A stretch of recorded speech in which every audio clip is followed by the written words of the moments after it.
Hello students and welcome back to Joel's Math Tools. In our session today, we're going to be solving our unknown angle when we have a polygon and terms involved. And if you want to see how this is done, stay tuned.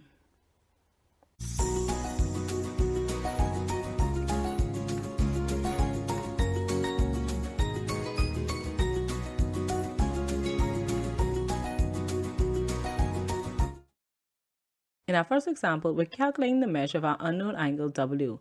And in this example, we have both terms and a polygon involved with our angles on a straight line. But if you know the rules for your angles on a straight line, remember that even when polygons are involved,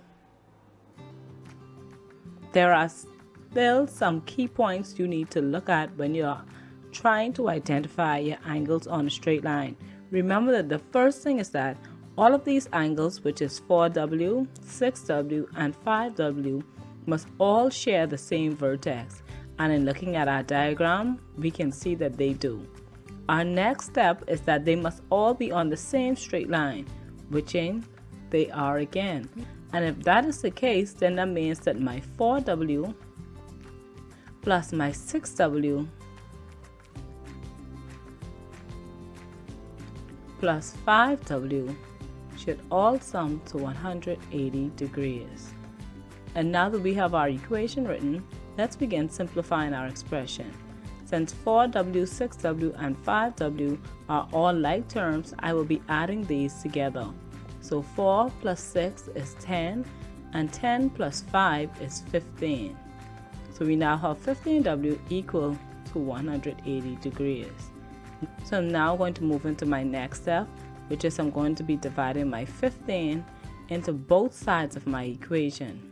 And remember that if you're not too familiar with your two-step equation rules, I'll also post the link for that video below so that you can go back and probably review the steps on how to solve two-step equation, so that when you have an equation or you have a question like the one that we are working out today, you will know how to go through the steps of solving these types of equations.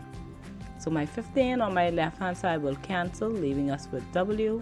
And now I will be dividing my 15 into my 180 degrees. 15 can divide into 1 since 1 is less than 15. So we're going to divide 15 into 18, and 15 goes into 18 once. 1 times 15 is 15. And 18 subtract 15 leaves us with a difference of 3. We're now going to bring down our 0. And 15 goes into 30 2 times. 2 times 15 is 30. And 30 subtract 30 will leave us with 0. So the measure of my unknown angle W is 12 degrees. As I know the value of angle W, I now have to go back and calculate the measure of 4W, 6W, and 5W. And after calculating the measure of each of these angles, I'm also going to add the numbers up again, just to make sure that each of my angles all add up to 180 degrees. So 4W, when W is equal to 12, is 4 times 12 degrees.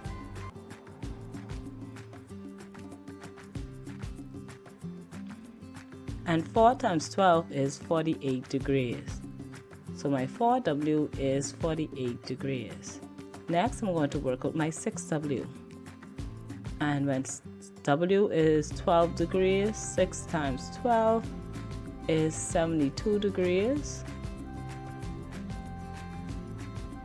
And now I'm going to work with my 5W. And 5 times 12 degrees is 60 degrees. So now that we have the measure of each of these angles individually, we're now going to add all of them up. So we have 48 degrees, 72 degrees, and 60 degrees. 8 plus 2 is 10. We put our 0, carry the 1. 1 plus 4 is 5. 5 plus 7 is 12. And 12 plus 6 is 18. So we can see that when we add up all of these angles, they do sum to 180 degrees, which tells us that our measure for angle W is correct. Let's try another example. Feel free at this point to pause the video, calculate the measure of your angle E, and then when you're ready, you can unpause the video and see if I got the exact same answer that you did. Okay, so let's begin.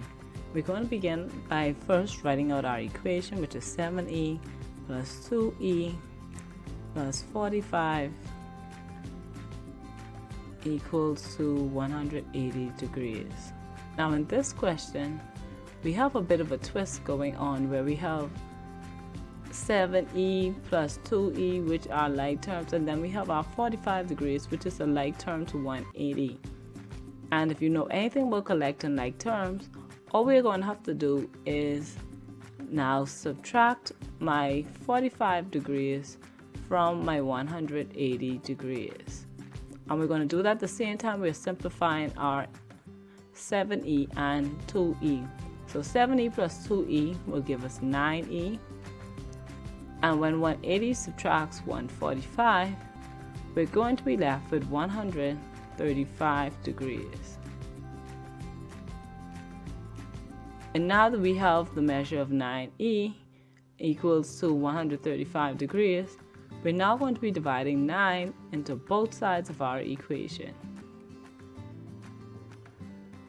So 9 divides into 9 once, leaving us with e. And 9 divides into 135. So 9 can't divide into 1. So 9 will divide into 13 one time. 9 times 1 is 9. 13 subtract 9 gives us 4. We're going to bring down our 5. 9 goes into 45 5 times. And 5 times 9 is 45 degrees. And when 45 subtracts 45, we're left with 0. So the measure of angle E is 15 degrees. Okay, so now that we've calculated our angle E, we're going to go back and calculate 7e and 2e. So 7 will be multiplied to 15 degrees, and 7 times 15 degrees is going to leave us with 105 degrees. Now angle E, 2e, which is 2 times 15 degrees, and 2 times 15 degrees will leave us with 30 degrees. So now that we've calculated the measure of all of our angles and found that 7e is 105 degrees and 2e is 30 degrees, we're now going to sum all of these numbers together to make sure that they do add up to 180 degrees.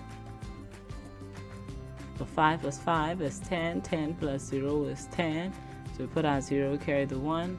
1 plus 4 is 5, 5 plus 3 is 8, and we're going to bring down our 1. So we see that all of these angles do sum up to 180 degrees, which means that E equals 15 degrees would be the correct answer for our question.